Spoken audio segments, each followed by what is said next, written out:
नमस्कार दोस्तों, स्वागत है आपका आपके अपने YouTube चैनल HR क्लासरूम में। मित्रों, आज से हम UPSSC प्रीवियस ईयर के GS के इस हिस्ट्री के क्वेश्चन हम शुरू करने जा रहे हैं। अब तक हम सिर्फ और सिर्फ 2023 के क्वेश्चन कर रहे थे जो 2023 में UPSSC आयोग ने अपने विभिन्न परीक्षाओं में पूछे हैं। अब हम सब्जेक्ट वाइज करने वाले हैं। आज हम करेंगे इतिहास से। आज हम हिस्ट्री से संबंधित जितने भी प्रश्न पेपर में पूछे गए हैं वो करेंगे। ये महत्वपूर्ण है लोअर PCS के लिए, पैट के लिए, जूनियर असिस्टेंट के लिए, BDO BPO जो भी परीक्षाएं आपका UPSSC कराता है उन सब के लिए बहुत ही महत्वपूर्ण है। तो चलिए टाइम वेस्ट नहीं करते हैं, शुरू करते हैं आप आज का अपना सेशन। और अगर आपको हमारा ये प्रयास अच्छा लगता है तो चैनल के सपोर्ट के लिए लाइक से सब्सक्राइब अवश्य करें और कोई सुझाव हो तो कमेंट में सुझाव दें।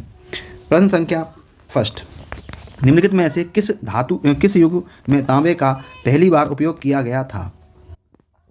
मध्य पाषाण युग, ताम्र पाषाण युग, पुरापाषाण युग और नवपाषाण युग। तो सही विकल्प है इसमें आपका पहली बार तांबे का उपयोग किया गया था ताम्र पाषाण युग में। कब? ताम्र पाषाण युग में।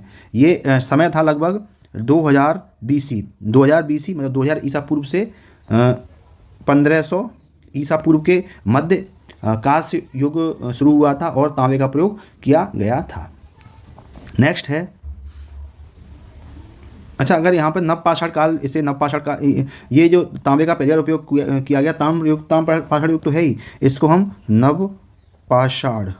नवपाषाण युग भी कह सकते हैं। ठीक है। दूसरा प्रश्न है, हड़प्पा के एक बंदरगाह का नाम लिखिए। लोथल, नागपट्टनम, महास्थानगढ़ या सिकंदरिया। तो हड़प्पा का एक बंदरगाह है, वो है हमारा कौन सा? लोथल बंदरगाह है। ये कहाँ पर है? ये आपका गुजरात में है। कहाँ गुजरात में? ये भोगवा नदी के तट पर है। भोगवा नदी के तट पर आपका कहाँ पर है? ये गुजरात में है। ठीक है। इसकी लोथल बंदरगाह की खोज की थी, पेपर में कई बार पूछा है आपके, रंगनाथ राव ने इस बंदरगाह की खोज की थी। नेक्स्ट प्रश्न है आपके सामने दोस्तों, प्रश्न संख्या 3। हड़प्पा सभ्यता के दौरान डांसिंग गर्ल नर्तकी की कांस्य प्रतिमा बनाने के लिए तकनीक का इस्तेमाल किया गया था। पत्थर की नक्काशी का, हाथी दांत नक्काशी का, लकड़ी की नक्काशी का या मोम लोपी ढलाई यानी कास्टिंग प्रोसेस का। ये पैड 2022 का क्वेश्चन है। तो जो डांसिंग गर्ल की जो प्रतिमा बनी है उसमें आपका कास्टिंग का यूज हुआ है ना, मोम लोपी ढलाई इसका यूज हुआ है। हड़प्पा सभ्यता एक प्राचीन नगरीय सभ्यता थी। ठीक है। इसका विस्तार पश्चिमोत्तर भारत में था। नेक्स्ट प्रश्न है प्रश्न संख्या 4। छठी पंचमी शताब्दी ईसा पूर्व में तुर्की के लोगों ने सिंधु के पूर्व में लोगों द्वारा इस्तेमाल की जाने वाली भाषा को कहा था? हिंदी, हिंदवी, अल हिंद या इनमें से कोई नहीं। तो इसका सही विकल्प हो जाएगा हिंदवी। छठी पाँचवीं शताब्दी के ईसा पूर्व में तुर्की के लोगों ने सिंधु के पूर्व में लोगों द्वारा इस्तेमाल की जाने भाषा को क्या कहा था? हिंदवी कहा था। ठीक है। नेक्स्ट है प्रश्न संख्या 5। हड़प्पा संस्कृति की मोहर और टेराकोटा कला पर निम्नलिखित में से किस जानवर को दर्शाया नहीं गया था? बाघ, गाय, गेंडा और हाथी। तो इसमें बाघ भी था, गेंडा भी था। ठीक है। गाय नहीं थी आपकी, हाथी था, गाय नहीं थी। ठीक है। और इसके अलावा और कौन कौन से जानवर थे? आपका बैल था है ना, गेंडा था। ठीक है। हाथी था है ना। इसके मिलते हैं है ना। टेराकोटा कला राजस्थान की प्रमुख हस्तकलाओं में से एक है। कौन सी? टेराकोटा कला राजस्थान की कलाओं में से एक है, राजस्थान। ठीक है। उस समय हड़प्पा सभ्यता में ये काफ़ी ज़्यादा चलन में था। छठवां प्रश्न है, हड़प्पा काल का इनमें से कौन सा नगर तीन भागों में विभाजित था? लोथल, मोहनजोदाड़ो, कालीबंगा और धोलावीरा। तो आपका 3 भागों में विभाजित था, वो था आपका कौन सा? मोहनजोदड़ो 3 भागों में विभाजित था। नहीं, मोहनजोदड़ो नहीं है 3 भागों में विभाजित। आपका धोलावीरा 3 भागों में विभाजित था। ठीक है। धोलावीरा 3 भागों में विभाजित था। कहाँ था ये? आपका गुजरात के कच्छ के रण में स्थित है, गुजरात में। ठीक है। ओके। नेक्स्ट क्वेश्चन देखते हैं। नेक्स्ट क्वेश्चन है प्रश्न संख्या 7वां। निम्नलिखित में से कौन सा सिंधु घाटी की सभ्यता से संबंधित स्थल नहीं है? कालीबंगा, रोपड़, पाटलिपुत्र या लोथल। तो आपका कालीबंगा, रोपड़ और लोथल संबंधित है। आपका पाटलिपुत्र सिंधु घाटी की सभ्यता से संबंधित नहीं है। नेक्स्ट क्वेश्चन संख्या 8। मोहनजोदड़ो शब्द का अर्थ क्या है? पसंदीदा शहर, माउंट ऑफ अ डेड, रहने की जगह या एक बाजार क्षेत्र। तो इसका सही विकल्प हो जाएगा माउंट ऑफ डेड, मृतकों का टीला। इसे हिंदी में बोलते हैं मृतकों का टीला। ठीक ठीक है, मोहनजोदड़ो का मतलब मृतकों का टीला। ये सिंधु घाटी की सभ्यता का एक प्रमुख नगर था। ठीक है, सिंधु घाटी सभ्यता बताइए आपको एक नगरीय सभ्यता थी। नेक्स्ट है प्रश्न संख्या आपका 9वां। सिंधु घाटी सभ्यता के बारे में इनमें से कौन सा कथन सत्य है? पहला है सिंधु लोग कपास का उत्पादन करने वाले पहले थे। इन्होंने लकड़ी के बक्से में अनाज भंडारित किया। सिंधु घाटी सभ्यता पंजाब, सिंध, बलूचिस्तान, गुजरात, राजस्थान और पश्चिम बंगाल के कुछ हिस्सों को कवर करती है। सिंधु लोग कुत्तों, बिल्लियों और घोड़ों को बड़े पैमाने पर पालते हैं। तो इसमें आपका जो सही विकल्प है वो है आपका विकल्प पहला। सिंधु लोग कपास का उत्पादन करने वाले पहले थे, यानी पहली बार कपास का उत्पादन किया था वो सिंधु सभ्यता के जो मनुष्य थे या जो लोग थे उन्होंने किया था, सिंधुवासियों ने किया था। नेक्स्ट प्रश्न है आपके सामने प्रश्न संख्या आपका 10। बताइए इसका विकल्प सही कौन सा होगा?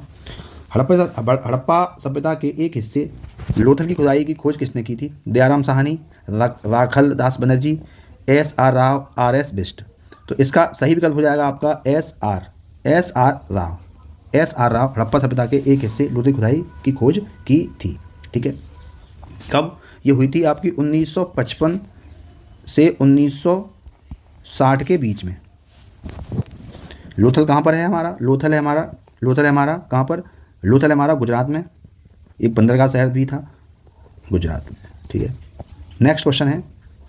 अच्छा, लोथल से कुछ चीज़ें मिली हैं, जैसे लोथल में मनका का कारखाना मिला है, मनका का कारखाना का खुदाई में कारखाना। ठीक है, गोदीबाड़ा मतलब बंदरगाह तो है ही, गोदीबाड़ा। ठीक है, धान के साक्ष्य मिले हैं, यहाँ से धान के साक्ष्य मिले हैं, और अग्निकुंड मिला है, अग्निकुंड के साक्ष्य प्राप्त हुए हैं। नेक्स्ट है 11। सिंधु सभ्यता में घोड़े की अस्थियों का अवशेष कहाँ मिला? वनवाली, चनूदड़ो, सुत का गेंडौर या सुरकोटदा। तो घोड़े की अस्थियों का अवशेष मिला है आपका सुरकोटदा में घोड़े की अस्थियों का अवशेष मिला है। दोस्तों, सिंधु सभ्यता से इतने ही प्रश्न आपके प्लस पूछे थे। नेक्स्ट हमारा जो टॉपिक है वो हमारा वैदिक सभ्यता, वैदिक सिविलाइजेशन। 12 प्रश्न है। उपनयन समारोह से क्या तात्पर्य है? पहला है बच्चे को एक औपचारिक नाम दिया जाता है। दूसरा है बच्चे को सूर्य और चंद्र के औपचारिक दर्शन कराए जाते हैं। बच्चे को पवित्र जनेऊ धारण कराया जाता है। बच्चे का विवाह किया जाता है। तो उपनयन संस्कार या यज्ञोपवीत संस्कार, इसको यज्ञोपवीत संस्कार भी कहते थे। इसमें क्या था? इसमें बच्चे को पवित्र जनेऊ धारण करवाया जाता था, नेक्स्ट प्रश्न है प्रश्न संख्या 13। सत्यमेव जयते महावाक्य कहाँ से उद्गत है? शतपथ ब्राह्मण, ईशोपनिषद से, मुंडकोपनिषद से या महाभारत से? तो सत्यमेव जयते महाकाव्य आपका मुंडको उपनिषद से लिया गया है। ठीक है, इसी उपदेश में यज्ञ की तुलना टूटी नाव से की गई है। किसमें? मुंडको उपनिषद में। ओके, नेक्स्ट प्रश्न है प्रश्न संख्या 14। वेदों के गद्य प्रकरण क्या कहलाते हैं? संहिता, ब्राह्मण, आरण्यक या उपनिषद? तो वेदों के गद्य प्रकरण आपके कहलाते हैं ब्राह्मण। क्या कहलाते हैं? ब्राह्मण। वेदों के गद्य प्रकरण क्या कहलाते हैं? ब्राह्मण। ठीक है, आरण्यक मतलब क्या है? कि वन में लिखा जाने वाला पुस्तक आरण्यक कहलाता है। उपनिषद में क्या है? उपनिषद शब्द जो ब्रह्म विद्या या आत्म विद्या का प्रकाशक है। उपनिषद 3 शब्द उपनिषद से बना हुआ है। ठीक है, यानी इसमें इस उपनिषद में गूढ़ उपदेश दिए गए हैं। ये वेदों के अंतिम भाग हैं। इन्हें वेदांत भी कहते हैं। उपनिषद क्या कहते हैं? वेदांत भी कहते हैं। 15वां प्रश्न है मित्रों आपके सामने। निम्नलिखित में से कौन सा ज्ञान के सिद्धांत पर बल देता है? योग दर्शन, वेदांत दर्शन, सांख्य दर्शन या उपनिषद? तो ज्ञान के सिद्धांत को जो बल देता है वो कौन है? हमारा कौन है? उपनिषद है। ठीक है, दारा से कौन है? उपनिषदों को फारसी में अनुवाद किया था किसने? दारा से कौन है? और इसको फारसी में नाम दिया था सिर ए अकबर। ये इन्होंने फारसी में नाम दिया था सिर ए अकबर। ठीक है, नेक्स्ट प्रश्न है आपके सामने 16वां। ऋग्वेद में निम्नलिखित में से किस देवता की सर्वाधिक महत्ता का वर्णन है? वरुण, इंद्र, अग्नि और शिव।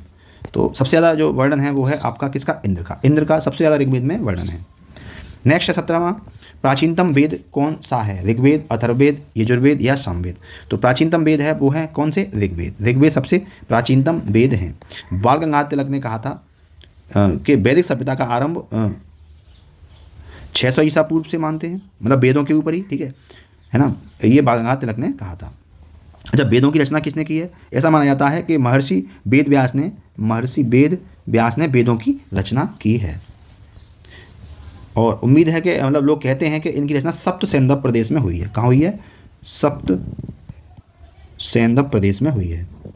नेक्स्ट है 18वां, निम्नलिखित में से किस भारतीय पुरातन शास्त्र ग्रंथ में अपराध और अपराधी का जिक्र आता है? अर्थशास्त्र, मनुस्मृति, न्याय मीमांसा या उपरोक्त सभी? तो भारतीय पुरातन ग्रंथ में अपराध और अपराधी का जिक्र आता है, वो आता है इन सभी में आता है। अर्थशास्त्र में भी आता है, मनुस्मृति में भी आता है और न्याय मीमांसा में भी आता है। नेक्स्ट है प्रश्न संख्या 19, शतपथ ब्राह्मण और 33 ब्राह्मण के ब्राह्मण मूल पाठ हैं, यानी किसके हैं? ये किस वेद के हैं? सामवेद, अथर्ववेद, ऋग्वेद और यजुर्वेद। तो ये हैं आपके यजुर्वेद के। सही विकल्प कौन सा है इसमें? यजुर्वेद, ठीक है।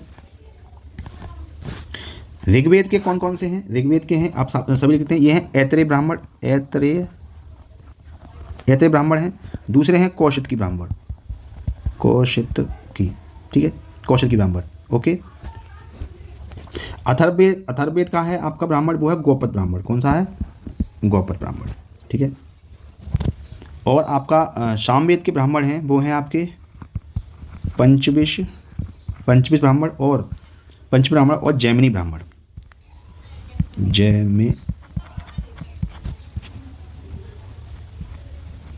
ब्राह्मण, ठीक है। चलिए दोस्तों, प्रश्न संख्या 20 करते हैं। ऋग्वेद में निहित गायत्री मंत्र किस देवता को समर्पित है? अग्नि, मारुत, इंद्र और सावित्री।